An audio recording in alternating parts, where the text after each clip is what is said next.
जगदलपुर में बस्तर दशहरे के बाद दूसरा सबसे बड़ा धार्मिक आयोजन गोंचा महापर्व शुरू हो गया है। महापर्व की पहली रस्म चंदन यात्रा पूरे विधि विधान और वैदिक मंत्रोच्चारण के साथ संपन्न हुई।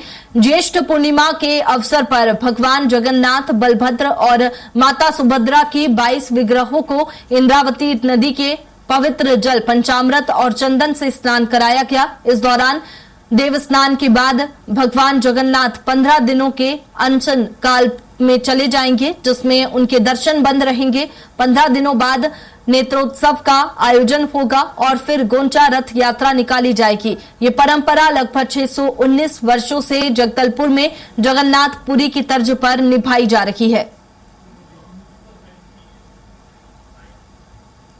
भगवान जगन्नाथ, बलभद्र, सुभद्रा माता और पूजा अर्चना पश्चात भगवान को स्नान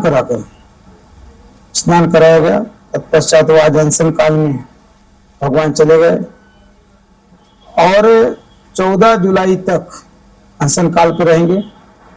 अब 15 जुलाई को नेत्रोत्सव का कार्यक्रम होगा और 15 जुलाई के पश्चात 16 जुलाई को श्री गोंचा। जगदलपुर में बस्तर दशहरे के बाद दूसरा सबसे बड़ा धार्मिक आयोजन गोंचा महापर्व शुरू हो गया है। महापर्व की पहली रस्म चंदन यात्रा पूरे विधि विधान और वैदिक मंत्रोच्चारण के साथ संपन्न हुई।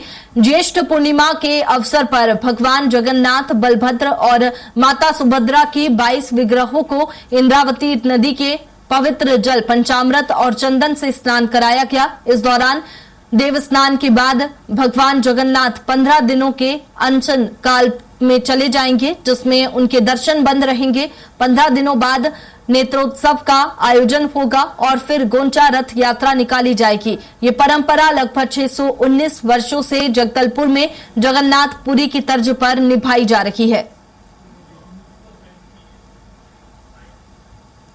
भगवान जगन्नाथ, बलभद्र, सुभद्रा माता और पूजा अर्चना पश्चात भगवान को स्नान